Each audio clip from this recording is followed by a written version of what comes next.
오늘 우리 서울경찰청 시민회 회원들과 함께 참 예배드리게 돼서 참 감사를 드립니다. 그동안 너무 많이 힘들었지요. 코로나가 많은 교회 모임과 성도들의 믿음을 약하게 만들었습니다. 참 코로나는 거의 끝나가고 새로운 시대가 열리고 있지만 우리 많은 교회들이 하나님 속히 이게 끝나고 예배 드릴 수 있게 해주세요. 열심히 모이게 해주세요. 그렇게 기도했는데 조금 형편이 나아져도 그때 그 기도는 그냥 드리는 기도였고 실제 생활들이 달라지지 않고 있는 것이 우리 현실이 아닌가 그런 생각을 합니다. 그런데 참 코로나고 특별히 이 공무원 세계에서 수요일마다 예배하며 하나님 섬기며 살아오신 여러분들의 수고와 또 하나님을 사랑하는 그 마음은 하나님이 기쁘게 받으시고 또 여러분이 많은 축복을 해 주실 줄로 믿습니다. 우리가 어려운 중에도 예배자를 지키고 주님을 사랑하고 오늘 찬송처럼 주님 다시 오시는 마라나타 이 재림의 신앙을 가지고 산다는 얼마나 귀중한 신앙이냐고. 요새 마라나타 주님 다시 오실 이 재림의 신앙을 간절히 기다리는 사람들이 그렇게 많지 않는 것 같아요. 그런데 오늘 찬송을 통해서 참 간절하게 찬송하고 다시 오실 주님을 기다리는 모습을 볼 때 얼마나 감사한지 말로 할 수 없는 거예요. 언제 주님 오실지 모르잖아요. 믿습니까? 주님은 반드시 다시 오신다는 그 말이에요. 그때를 우리가 손꼽아 기대고 사는 거예요. 오늘 읽은 말씀 참 좀 당황스럽죠. 6월절 식사를 마친 후에 예수님은 너희 중에 한 사람이 나를 팔리라 그런 말씀을 하셨어요. 그 앞에 보면 그 제자들은 우리 중에서 누가 이런 일을 행할 자일까? 누가 예수님을 팔 사람인가? 이런 이야기를 하다가 갑자기 그들은 24일 보면 또 그들 사이에 그중 누가 크냐 하는 다툼이 난지라. 갑자기 막 자기들 사이에 누가 크냐 이런 다툼이 생겼다 그랬어요. 아마 자신은 절대로 예수님을 파는 자가 아님을 증명하기 위해 가지고 자신이 예수님과 얼마나 가까운지 내가 얼마나 충성스러운지 아마 그런 이야기를 하면서 누가 크냐 누가 믿음이 좋으냐 그런 다툼이 일어난 것 같습니다. 여러분 예수님은 곧 십자가에 잡혀서 곧 십자가에 고통당하시고 죽을 가운데 있는데 늘 제자들은 자주 누가 크냐 하는 문제로 다투었다는 것을 우리가 잘 알고 있습니다. 성경을 읽어보면 누가 크냐는 문제를 다투면 한두 번이 아니었다 그 말이에요.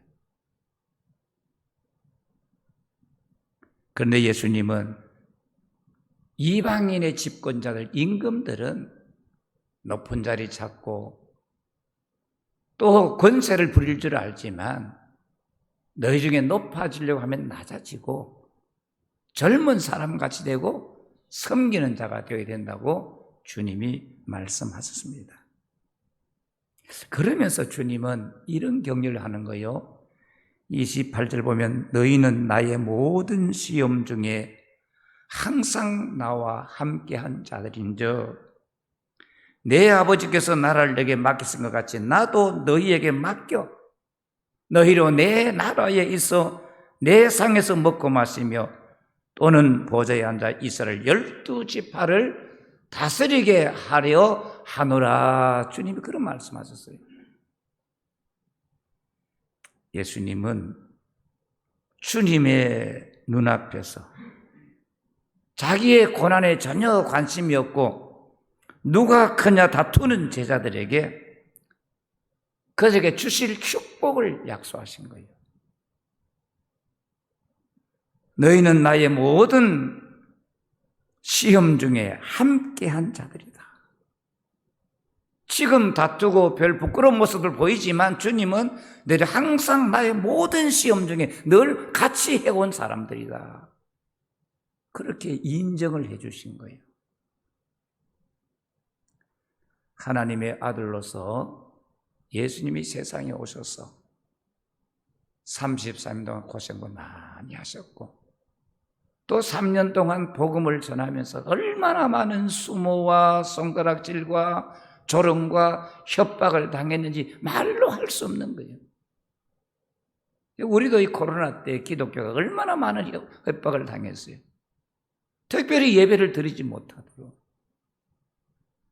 예배를 드리면 교인을 사랑하지 않는 것 같고 또 우리가 교회에 모이면 이웃을 사랑하지 않는 것 같은 오해를 받는 그런 현실 속에 우리가 예배를 드리며 살아왔다고 합니다. 예수님의 제자들도 3년 동안 주와 함께 자고 주와 함께 먹고 주님이 요구도 먹고 주님이 협박당하시는 그 현장에 늘 그들을 주님과 같이 해왔습니다. 아마 예수님은 제자들이 그래도 고통당하고 모든 욕먹는 자리에서 함께 해주셨다는 그 제자들을 주님께서 귀하게 보시던 겁니다. 그럼 주님께서 하시는 말씀이 하나님의 나라를 너희에게 맡기겠다. 할렐루야. 예수님의 나라가 너희가 내 나라에 있으면서 나의 상에서 먹고 마시며 이스라엘 12지파를 다스리게 하겠다고 약속한 겁니다. 얼마나 놀라운 축복입니까? 너희가 내 나라에 있을 것이다. 내 상에서 같이 밥을 먹을 것이다. 이스라엘 12지파를 다스리는 사람들로 내가 너희들을 세울 것이다. 왜 주님이 이런 말씀하셨을까요? 이게 최고의 영광 아닙니까? 우리가 왜 예수 믿습니까? 하나님 나라에 있으려고 우리가 예수 믿는 겁니다. 아닙니까? 하나님 나라에 주님과 함께 있으려고 우리가 예수 믿고 주님이 그것 때문에 우리를 불러주셨다고 말이에요. 또한 주님의 상에서 주님 준비한 식탁을 함께 먹을 수 있는 이런 축복을 주신 거고 나아가서 하늘나라에서 이스라엘 12집을 다스리는 왕권을 주님이 허락하십니다. 이 말씀은 무슨 뜻인가 하면 너희에게 이렇게 크고 귀한 축복과 영광이 약속되어 있으니 너희 중에 누가 크냐는 문제로 다투지 말라고 말이에요. 우리는 하나님 나라에 있고 주님의 식탁에 같이 앉고 하늘 영광 누릴 사람들인데 별것 아닌 세상 문제, 교회 안에서 누가 크냐, 목회자들끼리 서로 막 경쟁하고 다투는 이런 일들을 주님은 안 했으면 좋겠다, 하지 말라 그런 말이에요. 정말 우리가 최고의 영광, 최고의 축복을 받았는데 뭘 더 얻으려고 교회 안에서 누가 크냐 다투고, 뭐 선교는 그런 일 없겠지만 서로 다투고, 목사들 모여가지고 서로 높아지려고 경쟁하는 이런 일에 힘을 쓰는 사람들이 정말 주님의 나라에 있고 주님의 식탁에서 먹고 하늘 영광 누리는 사실을 믿고 산다면 그런 일 하겠나 그 말이에요.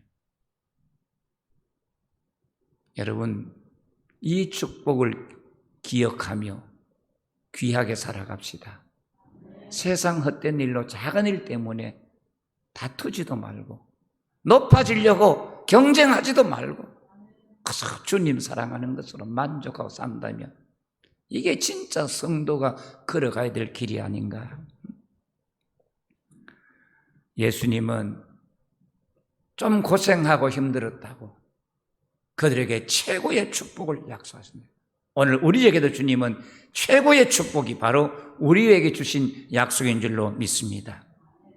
예수님은 제자들 모두를 지극히 높이고 하늘 영광을 약속하셨는데 사탄은 어떤 계획을 품고 있다고 주님 말씀하십니까?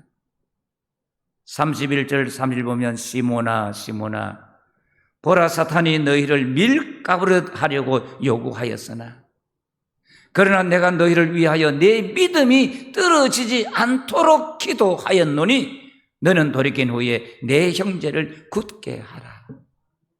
여러분, 욥기를 읽어보면 하나님이 욥을 너무 자랑하니까 사탄이 욥을 한번 흔들어 보려고, 하나님 내게 맡겨주십시오, 재산을 빼앗아 보세요, 자녀를 쳐보세요, 건강을 쳐보세요, 아마 그러면 형편없이 주님을 배반할 겁니다. 그렇게 했던 것처럼 사탄이 베드로를 내게 넘겨주세요, 저걸 한번 밀가루 까버려가지고 완전히 곤두박질 쳐서 망하게 할 것이라고 사탄은 그런 계획을 가지고 있었습니다. 알곡과 쪽정이를 구별하기 위해서 밀을 까불고 다듬을 때 이리저리 흔드는 것처럼 사탄이 베드로와 제자들의 믿음을 흔들려고 요구했습니다. 예수님은 그 사탄의 장난에 의해서 자기 제자들이 자기를 배반하고 부인하고 도망치고 숨어버리고 주님과 전혀 관계없는 사람들처럼 철저히 끌어갈 것을 주님은 알고 계셨습니다. 그런데 예수님은 사탄이 이렇게 청구했지만 그러나 이게 무슨 말입니까? 두려워하지 말아라, 걱정하지 말아라, 사탄이 요구하는 대로 되지 않는다, 그런 말이에요. 할렐루야.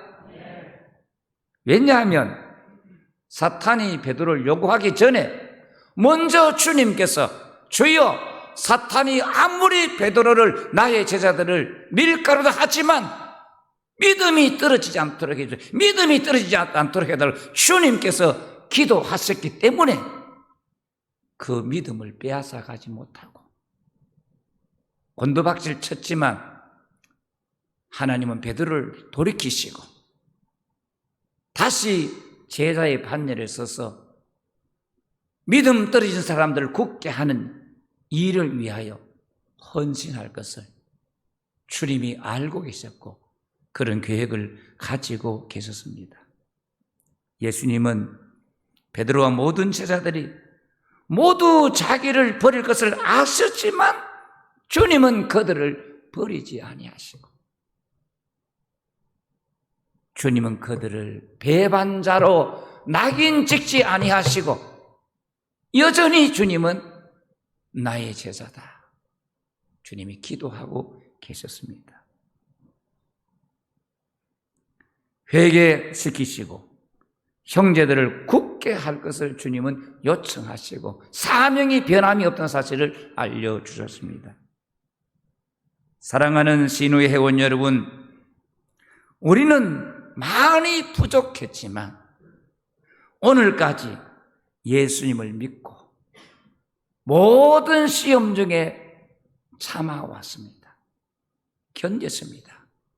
그렇기 때문에 우리가 오늘 또 여기서 예배하며 교회를 섬기고 여기 와서 경찰을 섬기기 위해서 눈물로 기도하고 있다, 그 말이에요.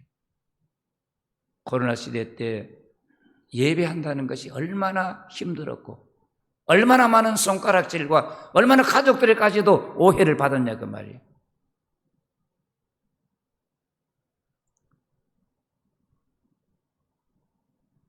우리는 그런 시험 중에도 참고 견디며 신앙생활을 해왔기 때문에 예수님의 약속들에 참여할 축복과 영광이 남아있는 사람들이고 바로 그 나라의 주인공들인 줄 믿습니다.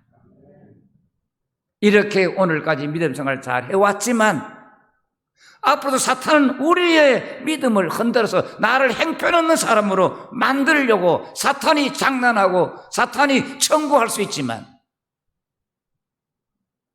예수님은 우리의 믿음이 떨어지지 않도록 오늘도 기도하고 계시고, 할렐루야. 여러분, 우리가 어떻게 구원을 받습니까? 우리 힘입니까? 히브리서 7장 25절에 주님이 항상 항상 살아서 우리 위하여 기도하시기 때문에 우리가 구원을 얻고 하나님 앞에 당당히 설 수 있을 것을 성경은 말씀하고 있습니다. 믿습니까? 예수님은 항상 살아서 우리 위하여 기도하고 내가 기도를 쉬고 있을 때도 주님은 나를 위하여 기도하고 계시는 겁니다. 주님은 무엇보다 특별히 저와 여러분들이 믿음이 떨어지지 않도록 기도해 주시고 또 기도해 주셨고 그 기도에 의해서 우리를 회복시켜 주시고 반드시 다른 사람들을 신회를 코로나 이전으로 아니 코로나 이전보다 더 뜨겁고 열심 있는 사람들로 회복시켜 나가는 역군들로 사용해 주실 줄 믿습니다. 많은 사람들이 코로나 이전으로 돌아갔으면 좋겠다. 그때 열심히 지금 그렇지 못했잖아요. 그런데 우리의 기도는 오히려 코로나 이전보다 더 뜨겁고 더 간절하고 더 열심히 모여서 주님을 사랑하는 하나님의 일꾼들로 교회로 거듭나야 된다 그 말이에요.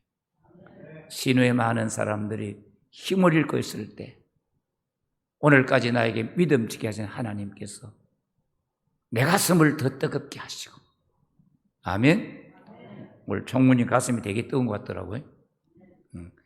더 뜨겁게 하셔서 더 많은 사람들 다시 회복시켜 내는 귀중한 역군들로 사용해 주실 줄 믿습니다. 오늘 예수님의 약속과 격려를 마음에 담고 가슴에 새기고 힘을 냅시다. 다시 강건해집시다. 다른 걸 생각지 말고 예수님의 약속, 내 나라에 있어 내 상에 앉아서 나와 함께 먹고 마실 것이며 하나님의 나라 이스라엘 열집을 다스리게 하셨다는 주님의 약속을 가슴에 반드시 담고 세상 것에 의지해서 높아지겠다. 다투지도 말고 주님 사랑하고 아멘. 내 믿음 떨어질 때도 사탄이 장난할 때도 나를 형편없는 사람으로 흔들어버리고 땅에 처박히게 할지만 주님의 기도가 있기 때문에 주님 우리를 다시 일어나게 하시고 의의 일꾼으로 사용해 주실 줄 믿습니다.